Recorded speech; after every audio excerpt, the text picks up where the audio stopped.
So guys, today, ayan, mag-harvest ako ng aking mga dahon ng pichay. Ihalo ko sa nilagang baka. So, ayan, may kangkong na naman akong pwedeng ma-harvest. So, ayan, makikita nyo guys, yung aking ilang mga pichay. May mga bulaklak na at saka mga bunga. Ayan, pang next year na yan, yung seeds. So, ayan pa. Tapos, mayroon pa doon na need kong kunin na rin yung mga dahon ng pichay. Kaya samahan niyo ako mag-harvest.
So guys, ito na yung mga na-harvest ko na dahon ng pichay. So ayan, kalbo na yung mga pichay ko. Ayan.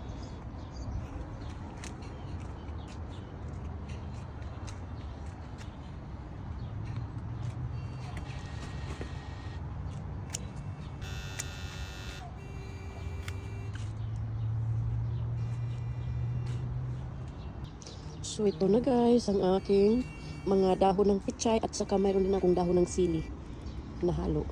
So yan. So ihalo ko na to sa aking sabaw na nilagang baka. Diba? O yan, kalbo na. Yung pichay ko, kalbo na. Luto na, magluto na. Ay, ito pa pala. Yan. Meron pang ilan ditong dahon ng aking, ito naman guys, bell pepper.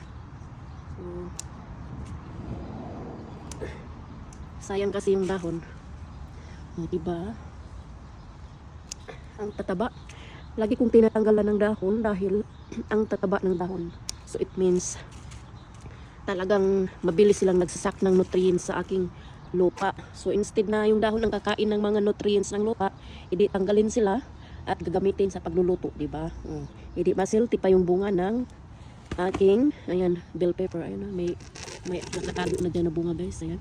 Tsaka ang daming mga bulaklak din. Saka yung talong ko, ayan, talagang pinupruningan ko ng gusto yung dahon kasi ang tataba ng dahon, ang lalaki ng dahon, it means maganda yung soil ko. Sayang, instead yung dahon ang nagkakain ng mga nutrients, tanggalin para yung mga bunga ang magkukulik ng nutrients, diba? Ganun lang.